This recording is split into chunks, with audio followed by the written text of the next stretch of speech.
galera jura de pé junto que ativa muito o core, principalmente a parede abdominal. Será? Será que a ciência confirma essa premissa?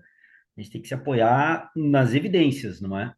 E o que que as evidências mostram? E até o seguinte, se nós fizermos uma análise biomecânica razoavelmente criteriosa, a nossa conclusão vai ser um pouquinho diferente dessa questão que o reto abdominal e os oblíquos são fortemente acionados nos agachamentos. Eu vou mostrar, provar com vocês na videoaula de hoje. Fica comigo aí, a gente tem um negócio bem bacana para discutir. Usada, olha só, tem um trabalho aqui de pesquisa que eu vou apresentar para vocês, os dados gerais, não vou detalhar muito, mas os dados falam por si só, né? Os caras monitoraram a parede abdominal com eletromiografia, certo? No agachamento. Mulheres muito bem treinadas fizeram um exercício de agachamento. Já vou mostrar o trabalho aqui para vocês. Mulheres com boa experiência no treinamento de forças, já treinavam agachamento, foram amostradas, foram os indivíduos participantes do estudo. Essas mulheres fizeram um agachamento para 3 RMs, intensidade no talo, 3 RMs, e monitoraram eletromiograficamente reto abdominal, oblíquo externo e eretores da coluna. E aí os resultados, João, vamos então compartilhar, vamos direto para o que interessa, e eu vou compartilhar aqui o trabalho com vocês. Eis aqui o trabalho, ativação da musculatura do core em três diferentes, nas extremidades inferiores, né, em três diferentes exercícios que requerem estabilidade. A gente já vai ver quais são esses exercícios, são todos de agachamento, tá? Mas com diferenças aí para instabilidade ou estabilidade, tá? Bom, gurizada, já falei que foram mulheres bem treinadas, o ângulo aqui de flexão considerado 180 graus, joelho estendido completamente, elas flexionaram até 80 graus, então foi um ângulo descida descendente no agachamento de 100 graus, quilagens para 3 RMs, ou seja, a intensidade foi relativa, tá? Vou direto para o gráfico aqui para nós analisarmos, tá? Deixa eu ver se eu consigo fazer um ajuste para pegar toda a mesma tela. Aí, beleza, perfeito. Ó. Aqui é a ativação média da musculatura reto abdominal, oblíquo externo e eretores da coluna, certo? Nós temos aqui os exercícios analisados. Olha só, fizeram com pesos livres, tá? Então fizeram o agachamento com peso livre, clássico, né? O back squat, certo? Foi feito também, vou mudar a cor aqui para a gente ficar diferenciado, tá? No Smith Machine, back squat com Smith Machine, agora na barra guiada, perfeito. E vejam bem que nós estamos vendo aqui os exercícios diferentes. E também foi feito com o leg press. Então, vamos colocar aqui bem didaticamente para a galera pegar bem o estudo. Leg press, ok? Agora, o que, que nós temos que observar? As análises dos exercícios que foram feitos. Reto abdominal, oblíquo externo e eretores da coluna. Foram esses caras aqui que foram analisados por eletromiografia bipolar. Percebam, vou colocar algumas linhas demarcatórias aqui para nós podermos entender melhor os resultados, tá? Vamos lá. Percebam, por exemplo, aqui, ó. Aí. Se eu pegar aqui a média é sempre nesse valor do peso livre, ó, e vou trazer um aqui, ó, um valor médio do peso livre, certo?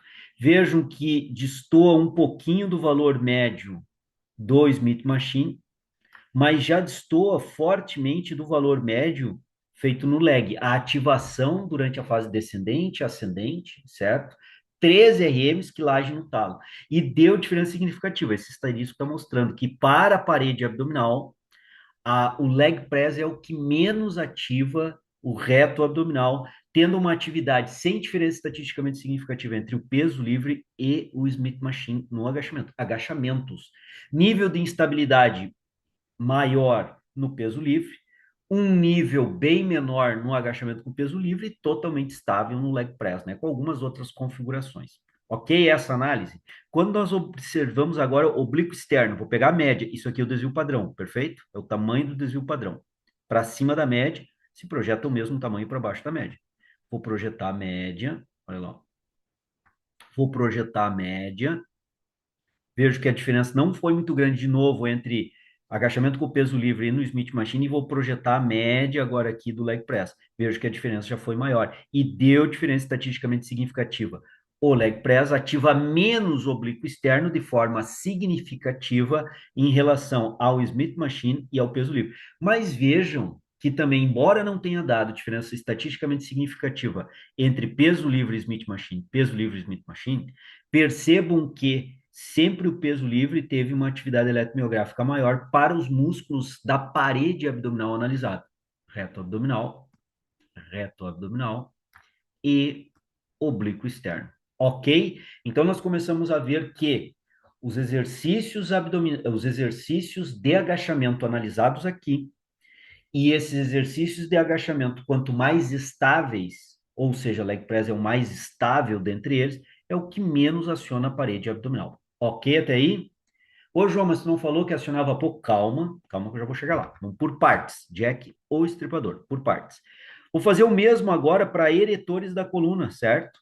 Vamos pegar o que deu maior ativação, peso livre, vou pegar a média e vou projetar. Olha lá, ó.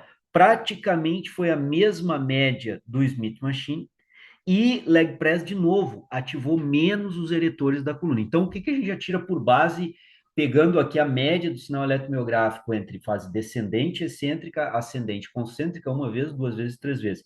13 RMs, certo? É que o leg press é o que apresenta a menor atividade eletromiográfica, tanto da parede abdominal quanto dos eretores da coluna, e de forma estatisticamente significativa em relação aos outros dois músculos. Então, se eu faço agachamento com peso livre ou agachamento guiado no Smith Machine, eu tenho uma atividade maior de reto abdominal, uma atividade maior de oblíquo externo e uma atividade maior de eretores da coluna. Ok, isso? Agora eu quero chamar a atenção de vocês um ponto que pode passar desapercebido. Na discussão dos autores, eles colocam, mas se não ficar bem ligado, passa desapercebido. Olha aqui, ó. Aqui é o percentual de ativação, certo? Percentual de ativação da contração voluntária máxima. Então, quanto por cento o músculo está ativando, perfeito? Observem comigo aqui, o ponto máximo da escala aqui, ó, vai até 35% de ativação. Parte do zero e vai até 35%. Parte do zero e vai até 35% de ativação. Parte do zero e vai até quanto?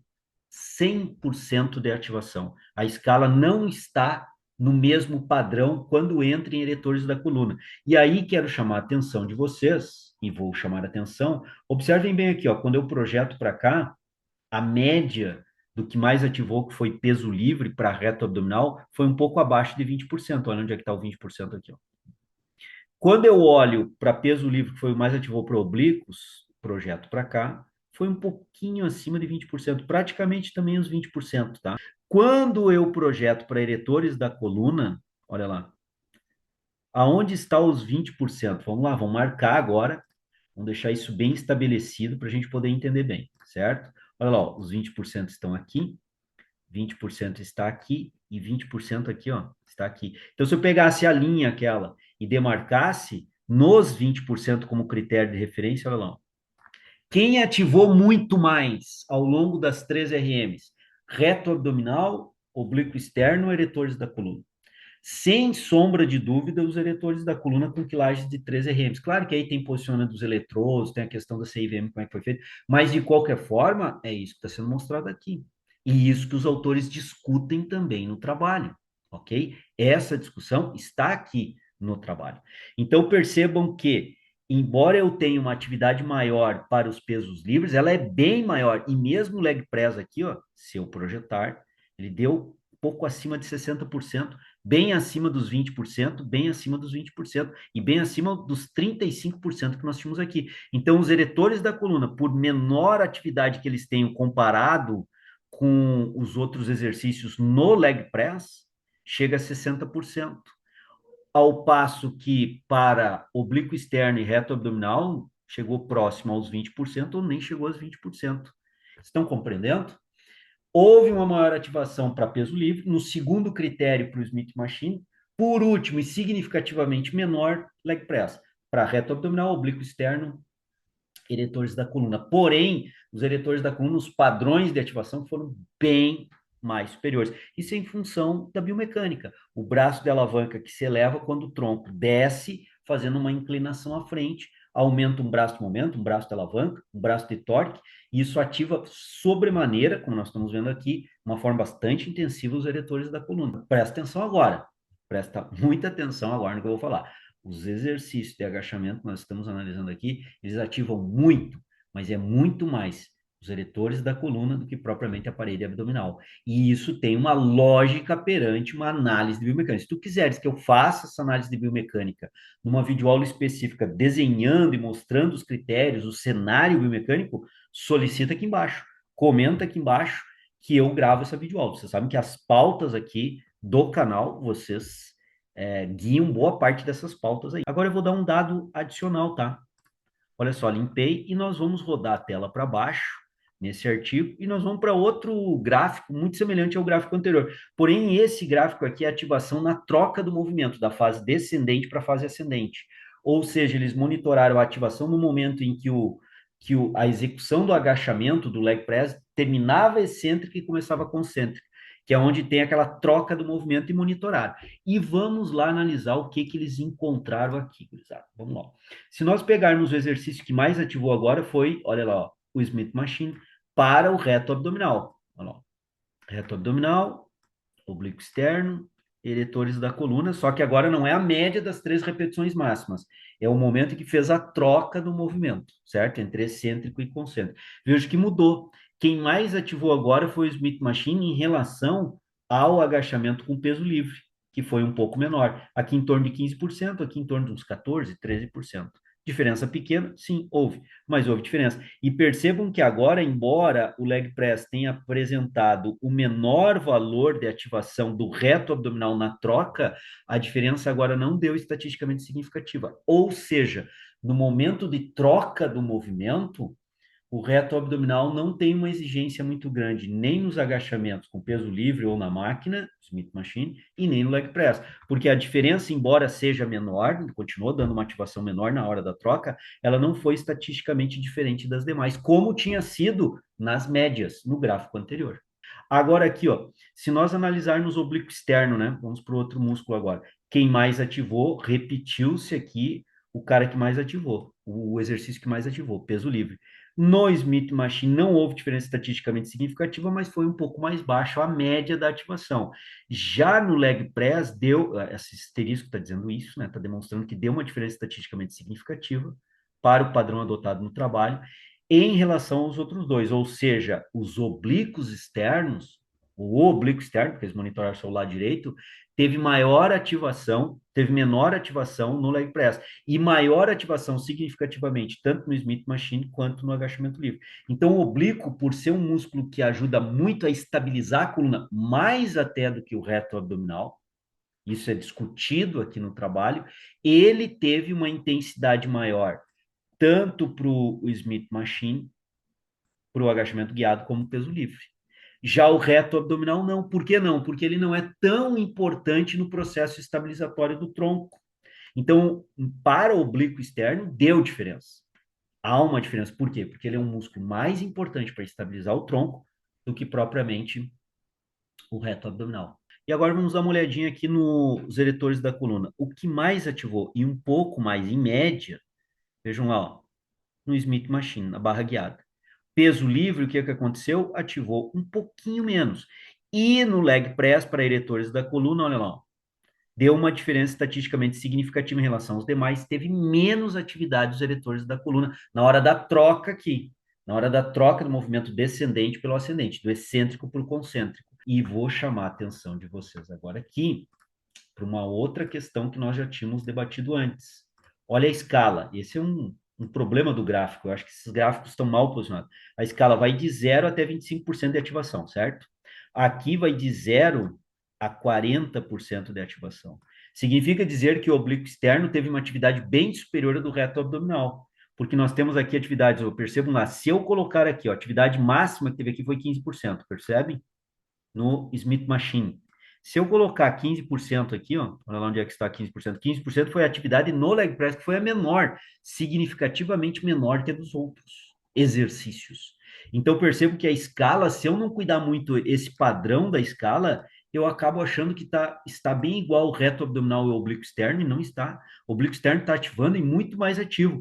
Vejam bem aqui, ó, que chegou acima dos 25%, a atividade do peso livre. No peso livre aqui foi abaixo dos 15%. Isso para o oblíquo externo. O reto abdominal foi abaixo de 15%, ao passo que o oblíquo externo foi acima no peso livre, no agachamento com peso livre. foi acima de 25%, 25% aqui, ó. Perceberam esse detalhe? Então veja quanto é importante saber ler um gráfico, certo? E agora, se nós olharmos para os eletores da coluna, mais ainda, vai de 0 a 140%. Se eu pegar aqui os 15% de atividade que eu marquei, onde é que está os 15%? Os 15% estão mais ou menos aqui, ó. Vou botar numa linha, ele não está nem em número. 15% é isso? Ó, 15% que eu demarquei, os 15% estariam aqui, pessoal. Olha lá. Olha quem estaria o 15%. A maior ativação, ó, os 15%, a maior ativação aqui, que foi quase 30%, estaria aqui assim, ó. A maior ativação do oblíquo externo foi lá, ó, entre 25% a 30%, percebe? Olha aqui, entre 25% e 30%, ó, que eu botei aproximadamente aqui no gráfico. Vejo que não mantendo a escala complica muito. A atividade dos eletores da coluna na hora da troca, ela é muito superior. Ela fica na ordem aqui, ó, tanto no leg press, que o que deu a menor atividade foi em torno de 90% ou próximo disso, olha lá. Os outros, o Smith Machine e o peso livre, a atividade superou 100%. Observem lá, deixa eu marcar aqui. Olha lá, ó, o 100% está aqui. E observem que a atividade dele, deixa eu mudar até a cor aqui para poder marcar, ó, a atividade deles, ó, acima de 100%. Olha lá. Dos eretores da coluna na hora da troca. Então, os eretores da coluna são ativos durante todo o trabalho, muito mais que reto abdominal e oblíquos. Os oblíquos ainda têm uma participação maior para estabilizar na hora da troca, em comparação ao reto abdominal, mas na hora que nós vamos olhar os eretores da coluna, o valor mais baixo que foi no leg press foi acima de 80%, eu diria em torno de uns 90%, superando muito o trabalho dos oblíquos, do oblíquo externo e o trabalho do reto abdominal. Presta bem atenção agora, te inscreve no canal nesse momento, não esquece, metralha um like, porque essa videoaula tá valendo o teu like e a tua inscrição aqui no canal e aciona o sininho para não perder as videoaulas, porque o que eu tô te mostrando aqui tu não encontra perdido aí no YouTube. Caiu de paraquedas hoje aqui meio perdido, então te inscreve no canal para não perder e dá um tour aqui no canal. Dá uma olhada no material que eu tenho para te ajudar, diferentes nuances aqui da área de prescrição e avaliação, na área do fitness. Tem muita coisa para te ajudar. Dá uma olhada aqui no canal, tenho certeza disso. Conclusão da ópera olhando esses gráficos aqui. Se eu quero um trabalho de 3 RMs bacana, eu faço leg press, só que eu não vou ter muita ativação. É um mais estável, o indivíduo está mais confortável, mas eu não tenho grande ativação muscular como eu teria num peso livre ou no Smith Machine. Se eu quero poupar a lombar do meu cliente, ele tem algum problema, eu não quero montar mais carga na região lombar dele, ativar mais essa musculatura lombar, eu vou para o leg press. E outra conclusão básica que vem na pergunta da videoaula de hoje, o agachamento e suas variações, inclusive o leg press, ativam muito mais eretores do que a parede abdominal. Isso está claro para nós aqui. Muito mais eretores da coluna do que a parede abdominal. Então, para eu sair de um agachamento com o meu cliente, sair de um leg press com o meu cliente, e ir para um agachamento, seja na barra guiada ou seja peso livre, eu tenho que ter certeza que aquela lombar dele vai sustentar, porque vai ser muito mais exigida. A atividade eletromiográfica ali vai ser muito superior ao que é o leg press. Então, se o meu cliente tem algum cuidado especial para a região lombar, né, de disco, uma espondilostese, uma lombalgia, qualquer coisa que eu tenho que ter um cuidado e ativar menos para ir progressivamente com essa carga, leg press. Leg press. Bem posicionado na técnica, leg press. 3 RMs em todos os exercícios aqui, leg press. E depois eu migro para os outros exercícios. Lembrando que quando eu ponho na barra guiada é mais estável o exercício, mas os oblíquos externos já vão ter um crescimento bastante acentuado no trabalho dele. E aí vem um detalhe: se eu quiser trabalhar força gurizada, olha só. Aí tem um último gráfico aqui para fechar a videoaula de hoje. Cargas de 3 RMs. O que aconteceu aqui nessas cargas de 3 RMs? Olha lá, ó. A média está aqui, deu em torno aqui um pouco mais baixo que 80 quilos de média para o peso livre. No Smith Machine foi um pouquinho superior, em torno de 5% os autores discutem, praticamente 80 quilos. E no leg press, olha lá, no leg press aí sim, né?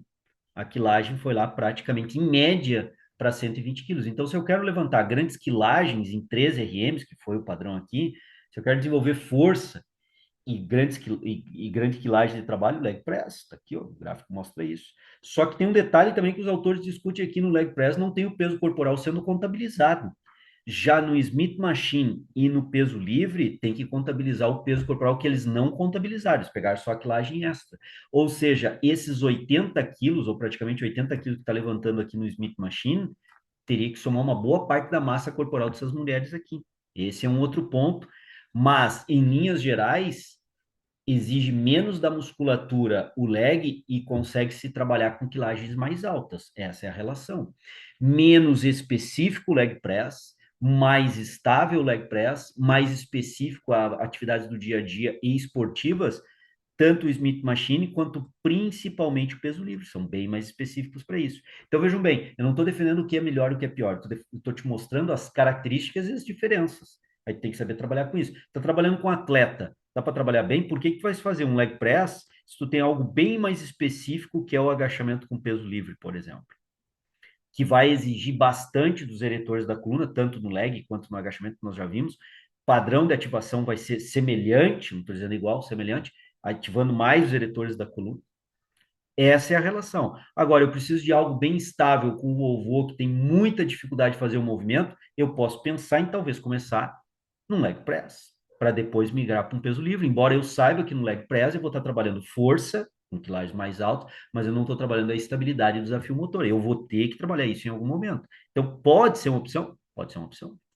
Então, essas são as características que nós temos que ler, entender e interpretar, gurizada. Essas são as lógicas aí desse estudo que mostrou que para agachamento, peso livre e guiado e no leg press, quem ativa mais são os eretores da coluna e não a parede abdominal. E a diferença não é pequena, como nós vimos ali nos gráficos, a diferença é bastante grande. Não te esquece aí de te inscrever no canal, acionar o sininho, tamo junto, estamos aqui para te ajudar. Valeu, gurizada, até a próxima.